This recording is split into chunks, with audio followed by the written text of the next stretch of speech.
So you need to be able to actually assess what your issues are, tackle the problems, look at your stats, kind of figure out where your liability issues are, which is your number one thing is your liability issues. Because what my condition was when I took over the evidence section was to take the liability away from the evidence clerks and personnel and put it on to me, because that's the person who it's supposed to be on to. Hey there, my name's Ashley Church. And I'm Erin West. We were once newly promoted crime scene and latent print supervisors on mutual struggle buses as we both simultaneously tried to navigate through the challenges within our forensic units. Now we run a business where we create tools and resources that we wish we had had to make these transitions easier. We like to talk about the experiences we've had in the forensic field, the good, the bad, and the ugly, in the hopes to create awareness around these issues and move the needle forward to create positive change in the forensic community. So if you're a forensic professional, regardless of your years of experience, who's not afraid to dive into real, raw, and sometimes uncomfortable topics, you're in the right place. This is the Forensics Unfiltered podcast. Last September, we hosted a free 4-day event titled Forensic Supervisor Success Summit, designed to help you thrive in a forensic supervisory position by setting goals, optimizing resources and skills, and getting organized. 768 registrants from 38 states and 14 countries were able to learn from 28 speakers and listen to 32 presentations. It was so wildly successful that we plan on hosting another one this year. But while we're preparing for the big event, we wanted to give you something to listen to while you wait. So every month this summer, we'll be featuring a presentation from the 2022 Forensic Supervisor Success Summit. On this bonus episode, we'll be kicking things off with a guest interview with Larry Stringham titled Prioritizing When You Supervise Multiple Forensic Units. Larry is a retired forensic and evidence supervisor from the Cape Coral Police Department and presently sits on the board of directors for the International Association for Identification and serves as the conference planner for the Florida division of the IAI. Nowadays, you can find Larry teaching forensic training courses. And if you love this episode, we know you'll love the other presentations too. The presentations featured on Forensics Unfiltered make up only 15% of the entire summit. You can get instant access to replays for all 32 presentations in the All Access Pass on gapscience.teachable.com. We'll include all of the links in the show notes, but again, you can go to gapscience.teachable.com and click on the All Access Pass. Sit back, relax, and enjoy.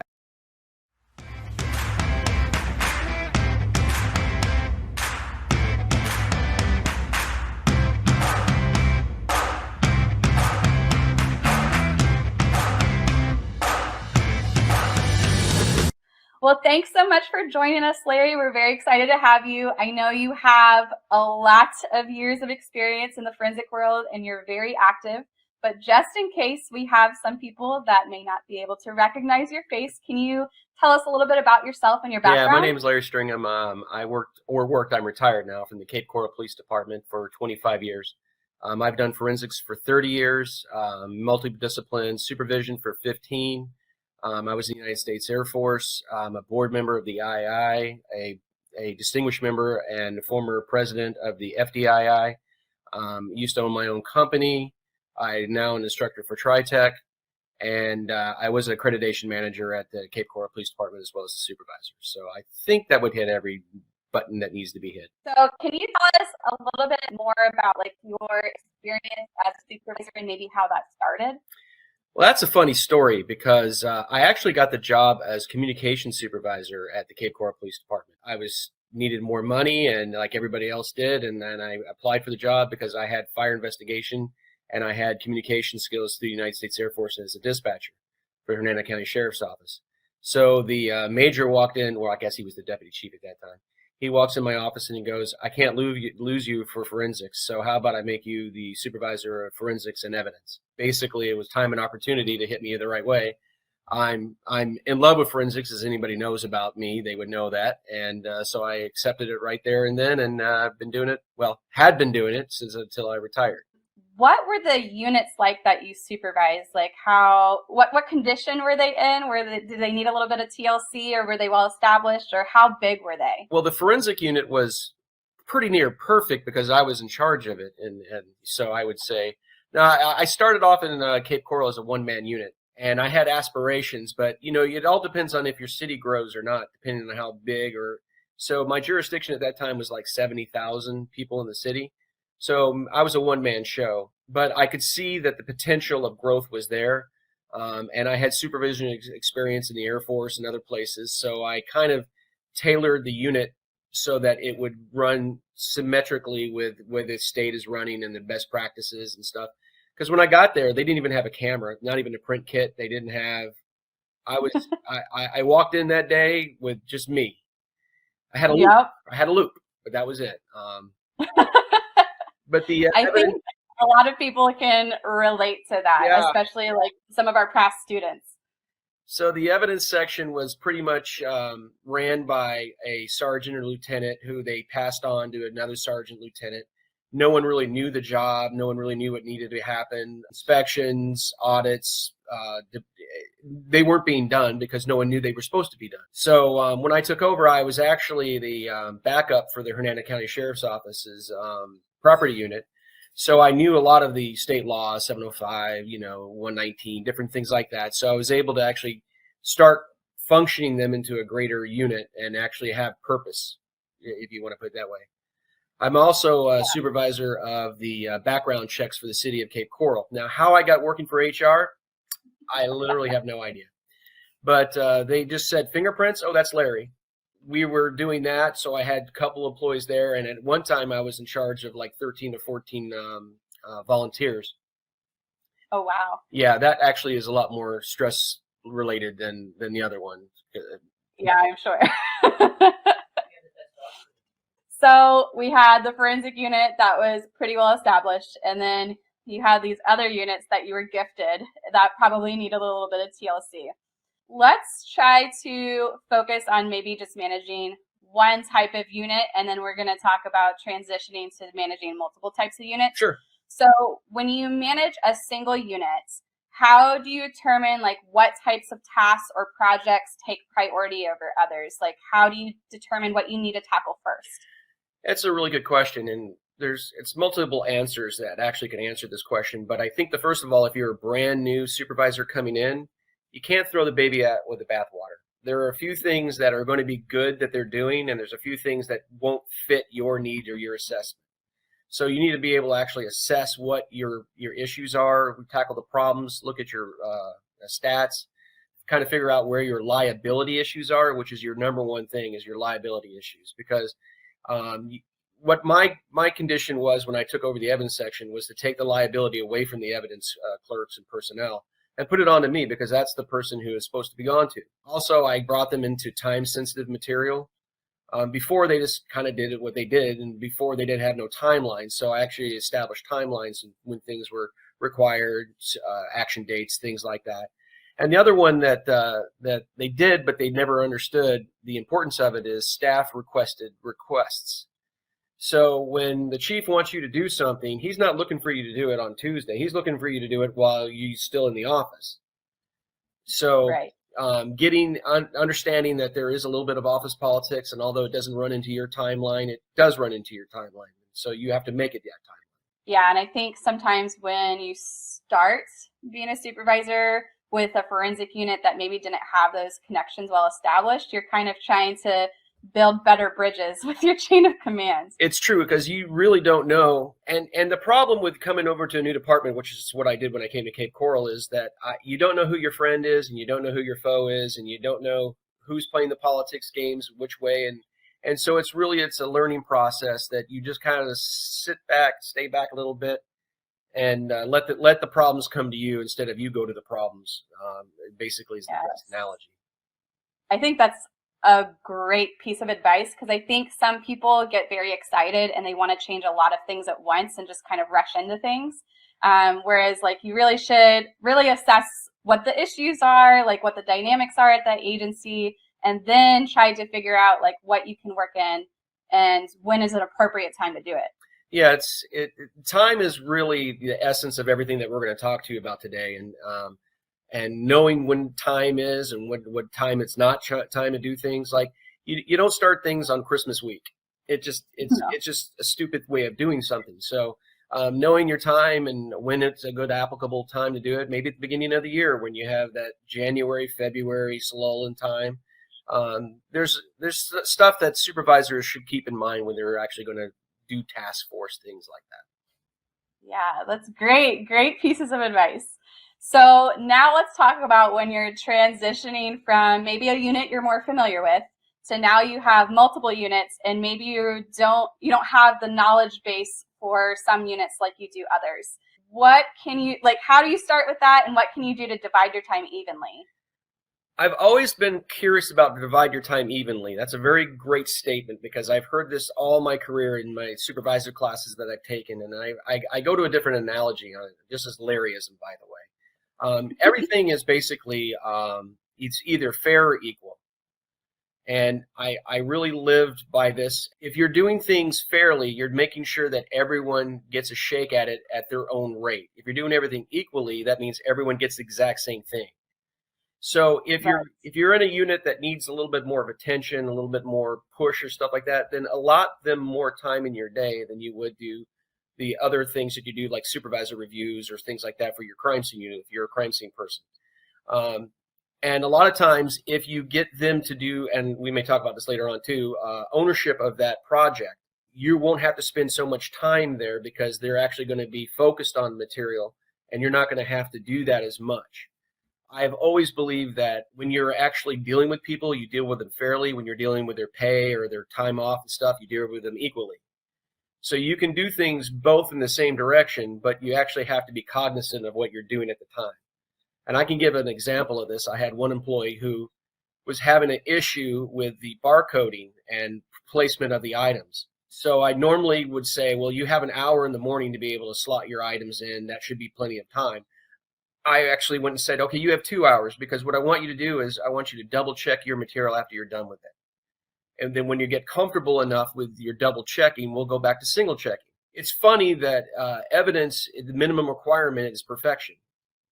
So yes, absolutely. So if you're not doing these checks and quality control and different things like that, you're actually losing out on the end run, by the way. I think that's so good. So like, in order to get the result that you need, you have to implement, those maybe not like hard and fast rules. You have to kind of have some wiggle room. Well, what I've always used an analogy when I teach my classes is that what if you had twins? One of the twins took a little bit of little extra for education, but the other kid was very highly motivated and very bright and could test really well.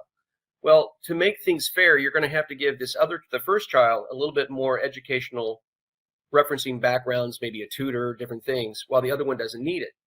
So Although it doesn't seem like it's equal, because it's not, it's the fair thing to do so that they both have the same footing to be able to go to college and do other things like that. So that's good. The idea of the fair versus equal. I love that analogy. And regardless if you have you're in a position where you have multiple units, or you're in a position where you just have one unit and multiple people underneath of you, like, I think that's such a good thing to make sure that you remember. Okay, so there are definitely instances, like I know Erin's going through it right now, where she has units that are running smoothly and she has one that's just like needs all of the help. So how can you determine which units will have to be prioritized over other units? Because there's going to become a day where you can't divide your time amongst, all of the units that are underneath of you. You have to focus more on one versus the other.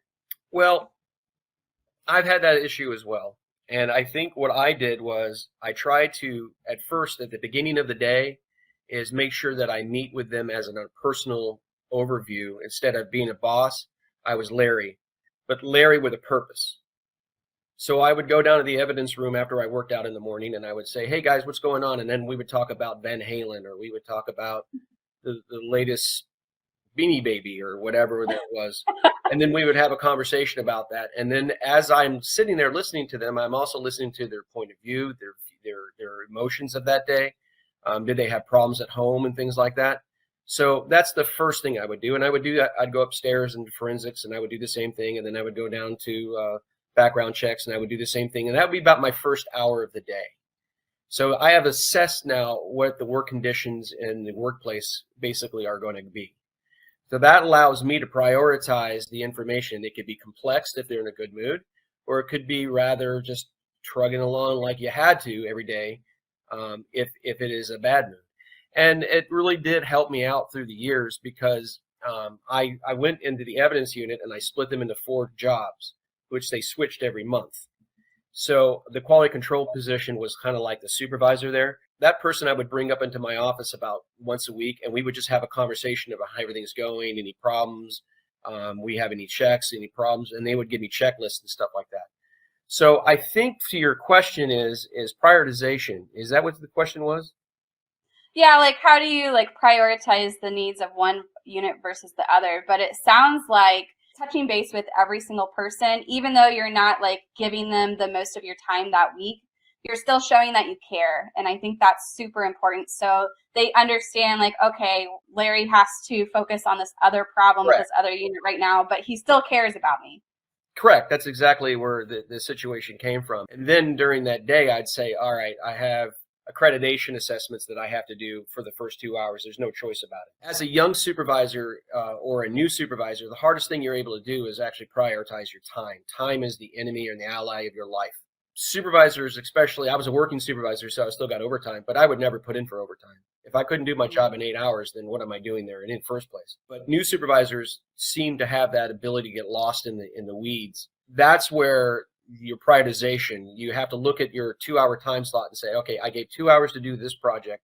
I'll give 2 hours tomorrow, but now I need to move to the next project. And if I could be so bold to also say, that means not answering your emails, not answering your text messages. That means not answering your phones.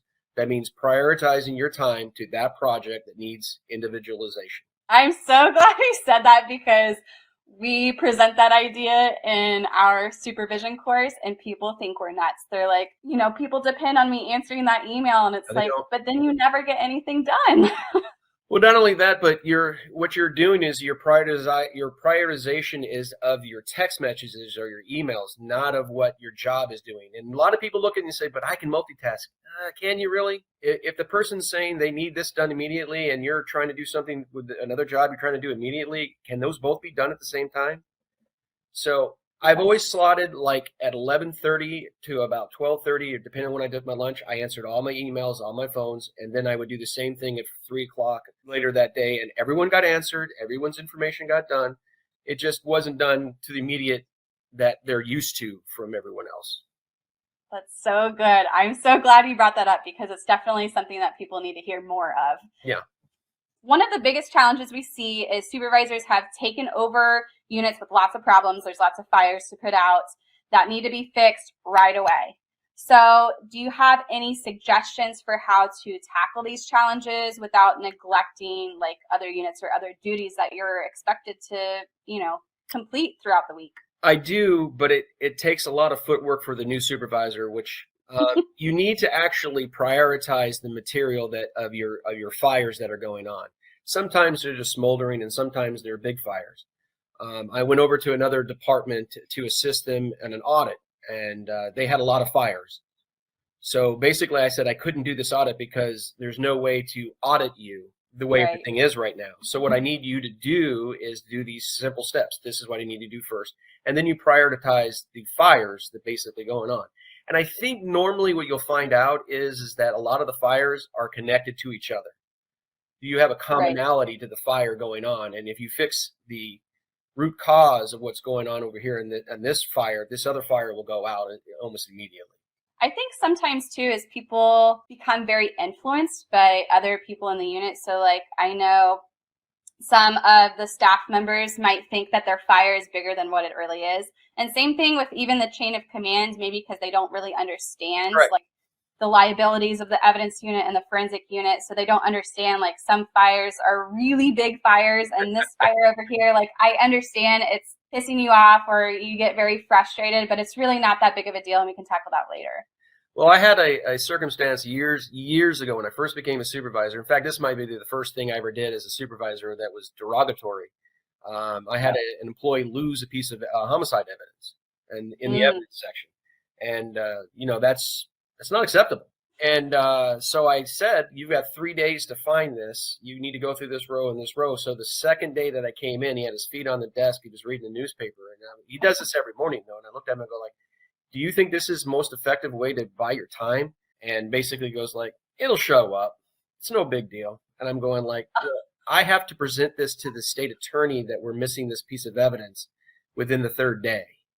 That's my policy. Clearly it wasn't clicking that this is a big fire. No, he no longer worked for us after a while. So that's just sometimes what has to happen. Well, the fire should have been underneath the feet. And if he would have given the greatest effort into finding that, looking under every stone, I probably wouldn't have gone to the direction that I went to, but his care for the value, and it was just a CD case. That's all it was. But it was listed as an individual item. It was fingerprinted. So it had background to it. And I'm going, right. I'm sorry, this is not going to work for you. Yes, that's such a good lesson to learn. So as you're managing more and more people, you can probably expect to have more and more stress. So do you have any suggestions for supervisors out there on ways to deal with their daily workload and also like manage their stress so it's not leaking into every single part of their life? Well, I take a lot from what I did in forensics as well, being that I worked there for 30 years. I never took anything home with me. And I think the stress is related to, you're going to have stress when you're at work. That's part of the job. You're going to have to deal with that. But I've always looked at them and I said, it's not personal. No one's doing this to you on purpose. What you need to be able to do is focus on what you're doing at the present time and try to alleviate the stress that is necessary, because I'm not giving you an unfair or an unwarranted project or timeline. I think with more employees, though, I think we look at it as like, okay, I got to deal with everyone the exact same way. And I think that's what new employees do, new supervisors. And let's go back to the fair and equal part of this. If you have an employee that's been there, and I had one employee that was there with me for 21 years, I didn't have to look after her like I have to look after the employee that I've been there for 3 years. We would have conversations, like I said, every morning. But after a while, I would sit down with the new employee and said, hey, let's go over what is a Newton loop, or let's go over palm prints and things like that. And I would sit down with them and give them some individual time. We would talk about chemistry and different alternate light sources and, different things. And that person needed more of my time. It's not stress. I didn't find it to be stressful. I found it to be more objective, I guess would be the word. Yeah. I think some people too, they get into the supervisory role and they think this is what they want. And we try to stress to them, like, if you want to be a supervisor, it's about the people. You have to care about the people. And some people just don't. And that's fine.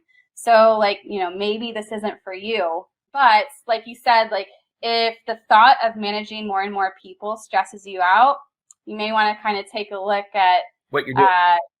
What you're doing here. Is this really what you want? I'm glad we kind of brought that up, because it brings into another adage of mine, is that are we there as supervisors to make our employees happy? It's a very hard concept. And when I was last teaching, actually with Aaron just a couple of weeks ago, I brought that up, and everyone says, no, your job's not to make you happy. And I'm going like, well, whose job is it then? Whose job is to make them content? Whose job is it to make them loyal to not only you, but to the city, to the department that you work for? That's the supervisor's probably main job. And I feel that so many supervisors get this stigma around them, like they're the boss, like you'll do what I tell you to do. But if you're compassionate and you're understanding and you give a little bit of yourself to them, like I said before, they're apt to actually have your back greater. They get projects done, seems to get done because they want to make sure that you're happy. Not that was ever a concern. And the last one is that the loyalty that you get to the department means longevity.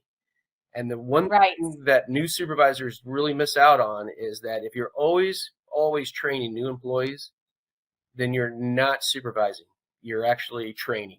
Yes. And it kind of comes full circle, because when we talked about it earlier, like, what do you prioritize first? The first thing that kind of pops into my mind is, like, if you have a team that's very like dysfunctional or disgruntled, like maybe you should focus on the people more. And then once you make them content and like catch them up to speed, they can help you with all of the other fires, like processes and stuff like that you Right. have going on too. But if you just focus on the processes first and you completely ignore making your staff happy and content, it's kind of like an uphill battle. Very much so. If you're a dragon slayer, which is what I refer to a person that has a whip, if you're a dragon slayer and that's all you're there to do is to make sure that the next project is completed and not why the next project is completed. And I think really, if you're going to do one thing, if I was to give one advice to a new supervisor and stuff, is give ownership to projects to the people. Let them carry the weight and let them be the hero or the goat. Now, that doesn't mean you just let them go by themselves willy-nilly and you don't do checks on them and make sure that they're going right. But nothing is more satisfying to an employee that you say, great job, and you make a big deal about it, especially the younger crowd these days. I love that. Relinquishing control can be hard for some people, but I think, like you said, if you use it kind of as a tool to like build up other people, and it makes it so that you don't have to touch every single project in your unit, like that's how you're building a team, and that's how you start to become a leader and not just a boss. Kind of like what I did in crime scenes. When we went to crime scenes, and I know every department does this, but they actually make a lead technician, and the person that's responsible on the scene. I see so many new supervisors go out there and don't let a lead tech be a lead tech. They basically say, okay, this is what I'm telling you to do. And then you're just a tech. You're not a lead tech. What I've always tried to do is say, listen, I'm going to make sure the yellow tape's put up right. I'm going to walk in. We're going to have a conversation. You're going to tell me what you're going to do, and then I'm going to walk out. If I hear something that you forgot or something that I'd like you to do, I'm still the boss. I'm still going to tell you that. But this is your scene. This is your scene to make or break.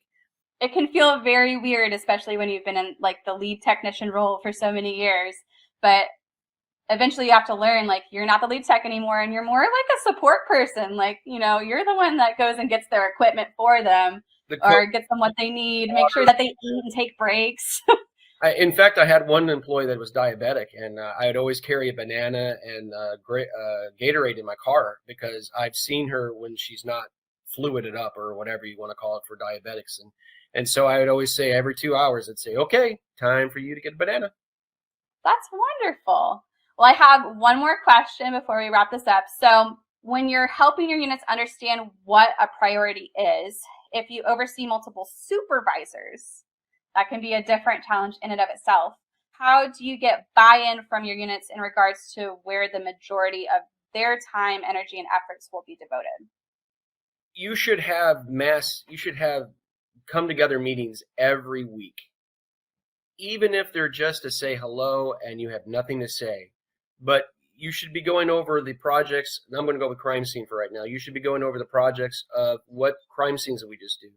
Is there any commonality to it? My wife was a crime analyst. I would sit there and talk to her. I'd go, hey, I had a burglary over here. Does these kind of relate to each other?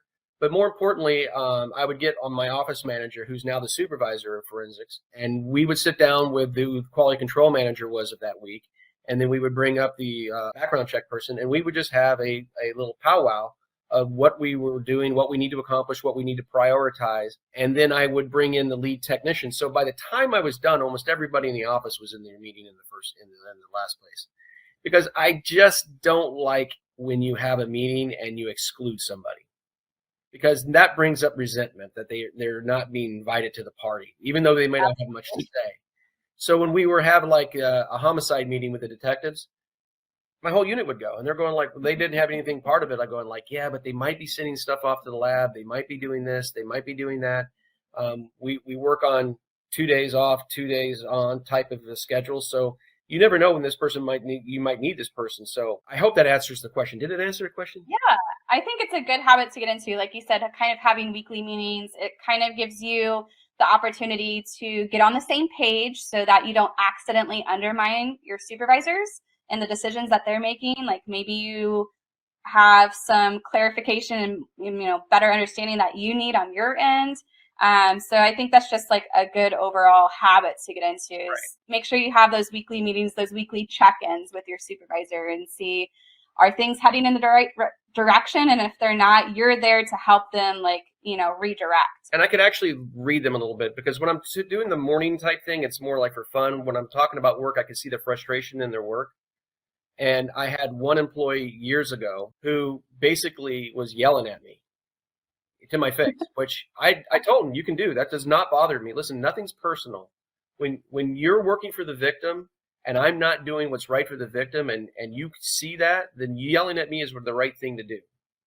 And she kind of yelled at me for a while, and I looked at her and said, you're right.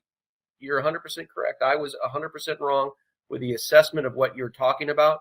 So let's reprioritize. Let's reschedule what we're doing here. And I think that would be the next advice I would give to the new employee is don't take things personal. It's very hard not to do that when they're talking to you, because they think they're talking to you, but they're talking to the supervisor. They're not talking to Larry. So right. You have to be able to disconnect yourself just a little bit and take a little bit, because yeah, you're the boss, but you're the boss with a purpose. You're a purpose there to work for the victim. And if you're not facilitating that victim, then you're not doing what's best for the department, for the mission, for everything involved, including the victim. Well, I think that's all the questions that I have for you. So is there any other piece of advice or anything else that you'd like to make sure that our supervisors out there know? That sweater vests are hard to find these days. That would be very difficult. I actually have to search high and low, and Amazon just doesn't have no, I'm just joking. But if I was to give one piece of advice for a new supervisor that was coming in, analyze your data to find out where your problems are. Don't go by what people are telling you. Go by what the math tells you. And network. Believe it or not, there's associations out there, be it the II, the FDII, which I'm board members on both, that can actually help you and assist you. And by not networking, you're limiting your ability to supervise to a greater degree. I know I've talked to Aaron, we've talked to so many other individuals around the state that I'm always ready there to assist. That's such good pieces of advice. Like, you are not alone in this. As long as you put forth the effort to network, people are wanting and willing to help you. Yeah, and like my adage was I'm never going to leave a secret. From everything that I knew when they came into the job, the new employees and stuff like that, I would basically say, okay, this is everything I know. You're going to know when I leave. And I would basically applaud the people that do that. I know you guys do that because you have these classes. But I've seen all the old school supervisors were like, well, I don't want to let my secret to be out. Well, what secret right. if you're not solving the crime? It's not a good secret. I love that. Well, thank you so much. Anybody watching this, I'm sure even if they're a seasoned supervisor, definitely can take away some good little nuggets of information and apply it to their units today. So we really appreciate you coming and talking to us. Oh, no problem. I hope when this is aired that I'm available and I can actually answer any questions that are actually being given. Awesome. Thank you.